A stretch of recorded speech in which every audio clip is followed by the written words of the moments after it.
What's going on? Young Larry, aka we just gonna stick with Larry a little for right now. And if you saw the title of this review, classic review for Lil Bow Wow's Beware of Dog, and you thought, oh, this has gotta be a joke, right?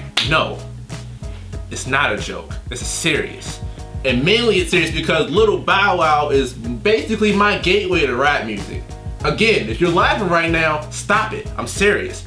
Lil Bow Wow is how I got into the game, if you will. My mom was not about this whole, pimps and hoes and pouring liquor on asses thing. She was, no, my son will not be a part of that.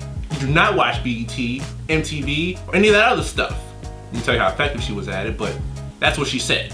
And then this kid comes out, I'm about 7, 8 years old, and his name is Lil Bow Wow. And I'm like, okay, this is cool. I'm taller than him, so I'm already winning.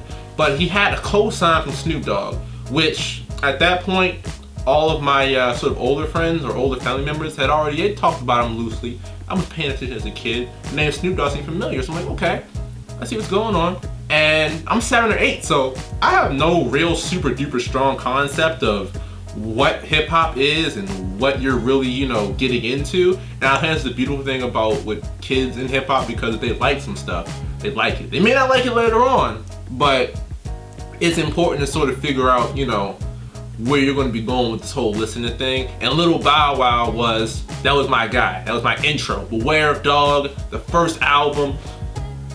Like, it was the only album I could play in the car with my mom because the tones were so positive. Like, just being a kid and playing basketball and not doing drugs. The not doing drugs was really critical to my mom. And just, I don't know. Like, Lil Bow Wow now, I said it right. It's Lil Bow Wow. I'm never calling that man Shad Moss. I'm sorry, never. Bow Wow now, it's like you see him and it's like he's on, well, he was on 106 & Park, and he's doing TV and he's banging out Erica Mena now. I don't know how he pulled that, but good job. But back in the day, he was a big deal. He has platinum albums. There are people popping right now that don't have platinum albums. And he's doing this when he was still going through puberty, son. So if you want to sit here and try to talk trash that Lil Bow Wow was bad, no.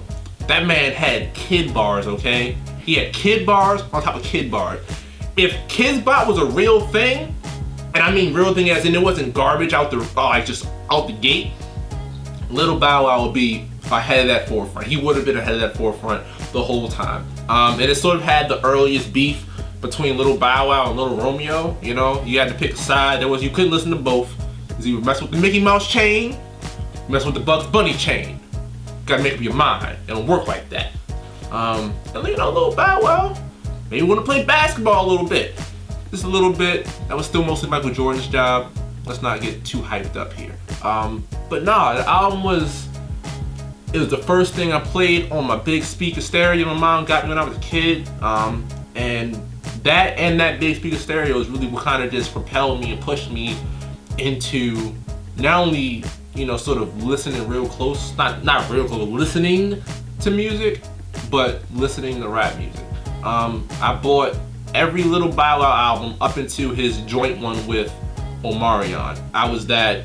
Unleashed, I had that. Doggy Bag, had that. Again, you think this is a game, it's not a game right now. I was Lil Bow Wow stan, okay?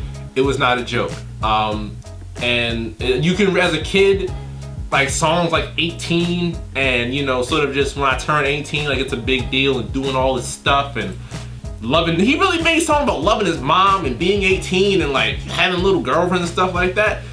In reality, when you like 10, 12, 13, that's all you really have on your plate. It's girls and school and parents being dicks. You can't tell them they're being dicks because you'll get an ass whooping, but parents not being fair. And that's what Lil Bow Wow was for me. He was you're the voice of my generation right now, buddy. Now, granted, a lot of things have changed, and I haven't listened to a Lil Bow Wow album since I'd say 2006, 2008. But he's got a secretly, he's always got a place in my heart, Lil Bow Wow. It's special. It's special. It'll always be special, and it's definitely one of probably the top 3 or 4 things that got me into rap music. But outside of that, Young Larry, It's just Young Larry today. No L's, no extra things with the L's. Unnamed Music Show. Peace.